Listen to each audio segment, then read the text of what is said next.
What's going on, guys? It's Craig with Tech360, and today I'm going to show you how to get into your Ford that has a dead key fob.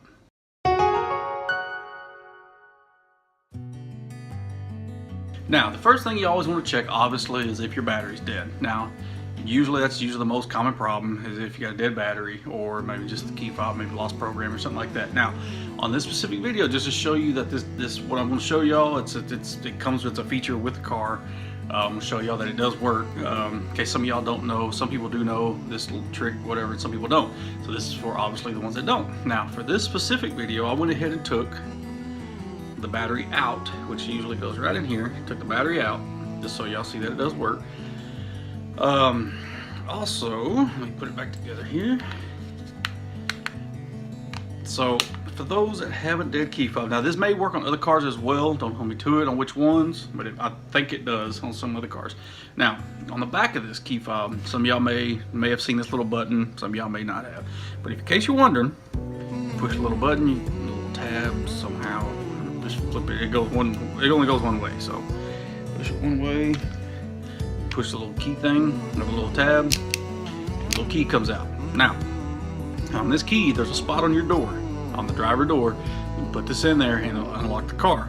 And once you unlock the car, then you go to the next step I'm going to show you on how to get your car to start with a dead key fob.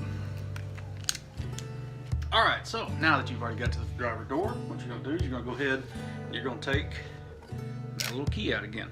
Take that little key, put it in the door, and that's going to unlock your door manually. Unlock, get inside. Of course, you always want to make sure to put this key back in there so you don't lose it.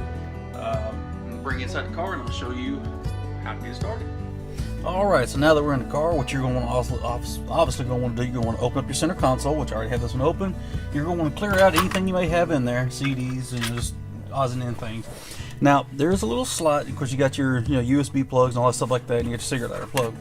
Now, just below that, there's a little slot right here. I don't know if you see that very well in the camera. There's a little slot. Like I said, now, my battery's still out of here. You're going to take it, you're going to stick it right in that slot. And then, obviously, you're going to go ahead and hit the brake and push the start button. And there you go.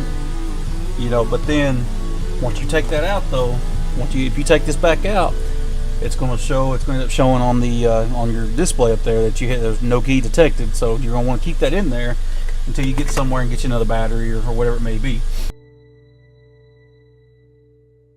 Alright guys, so there you go. There's a short little video on how to get your car to start with a dead key fob. If you have any questions or comments, comment below. I will do my best to comment back. No arguing, no fighting. If you're new to this channel, subscribe, like, all the good stuff, because I'm always posting random videos. You can go check out the rest of my channel. I don't have a whole lot of videos up on this channel yet. I'm still working on it. I had a lot more on another one, but I had to shut it down. So I'm trying to get more videos up. If you have any questions, comments, like I said, comment below. Don't argue, don't fight. If you have any recommendations, comment below, and I'll do my best to make videos for you. So, until next time, stay curious.